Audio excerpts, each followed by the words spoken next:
Theoretically, and even much more paranoid conspiratorial phone call. Interview. The art director.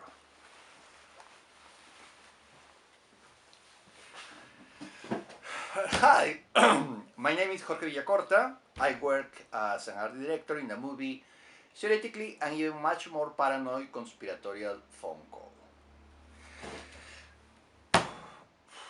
This is the first part of our interview.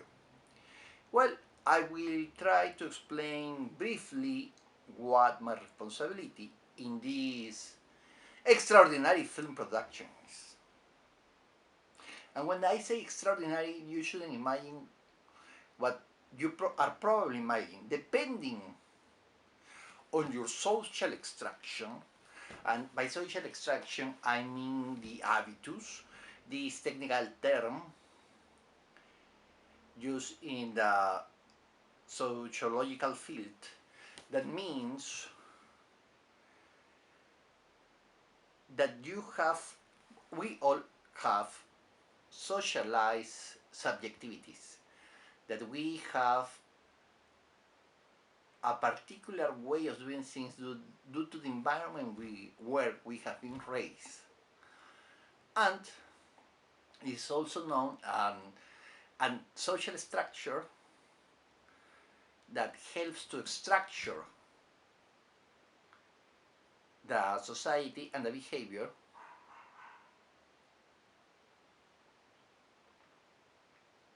and that is particularly appropriate to develop this function. So an habitus, let's say that it is a particular style, and naturally we shouldn't accept the discourses created by the habitus as real, as an exact description of what's going on, because a description that is not systematically created and defended by a theory cannot help us to understand what an habitus is.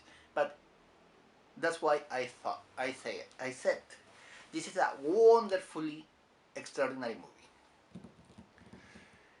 because depending on your habitus, depending on your subjectivity, depending on your socialized subjectivity, you will see one thing or another. When I see one thing or another, I mean that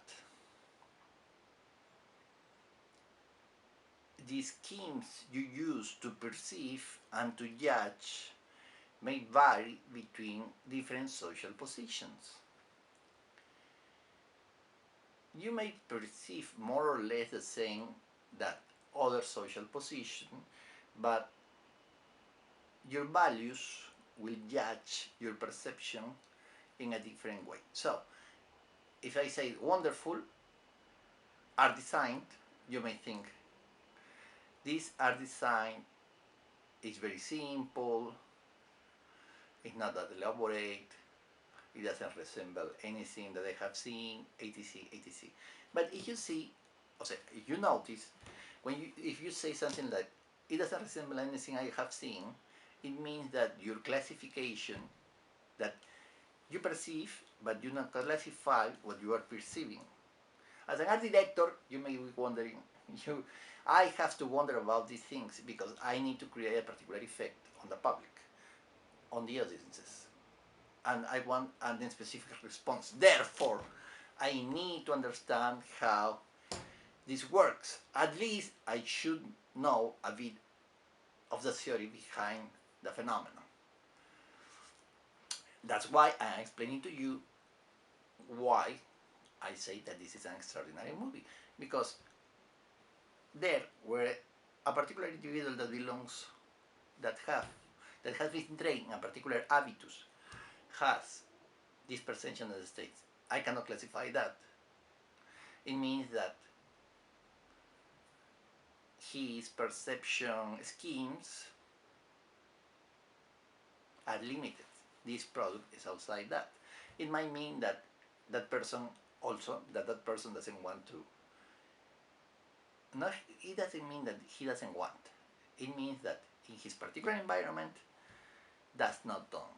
That's, they don't make judgments about this kind of art. Also,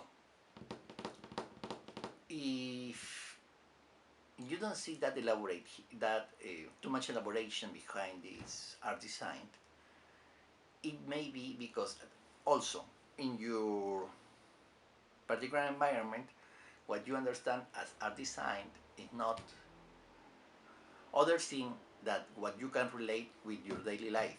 That's called popular aesthetics. But we are not working in this particular movie, theoretically, and even much more paranoid conspiratorial phone call, with popular aesthetics, with your daily experience. We are working with aesthetics, the aesthetic distance, which implies that you have a previous knowledge of the field of art and its productions. But it lets us remember that the field of art has its rules. And in the United States, the movies are called art because there was an agreement between the culture elite and the Hollywood producers to call this production standardized art. This was because the universities, the propagandists from the government, the cultural institutions like the museums needed an audience, needed publics. And the movie producers had those audiences. Then they mix their efforts to create this that is called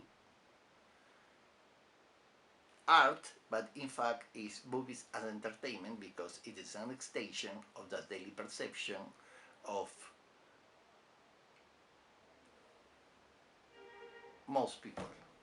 Let's remember that a great number of people may be a minority depending on what we are talking about. For example, if a few producers decide what a great number of people are going to watch, we can say that this great number of people is a minority because there is an imbalance in power.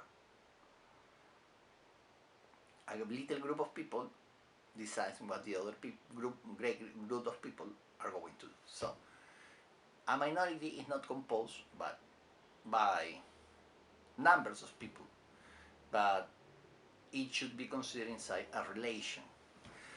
So, when I'm talking about movies, I'm not talking about movies as entertainment. I'm talking about movies as art, and not art in the sense that has been created in the United States to support a particular way of propaganda, but art in the more classical sense used, well, forget I said classical, in the way it is usually used in the field of art. What does this mean? This means that usually it's considered that art is a way of expression, that it is exploring the limits of the field of production. Obviously, at every time there is a limit that can be reached or that can be potentially explored, and the people who is accustomed to these rules know how to do it and feel comfortably doing that. That's why this movie may look like a bit strange to you, but I can tell you, no, this is a great movie because I am following another rules, the rules of art. And if you read that book written by, I don't know if I pronounce the name properly, Peter de Kerney, or Peter de Kearney, or Peter de Cherney in Spanish, which has as a title Hollywood and the Culturally How the Movies Became American. It explains clearly that the avant-garde filmmaking movement in the United States was sabotaged by the institutions that were supposed to support it, and an alternate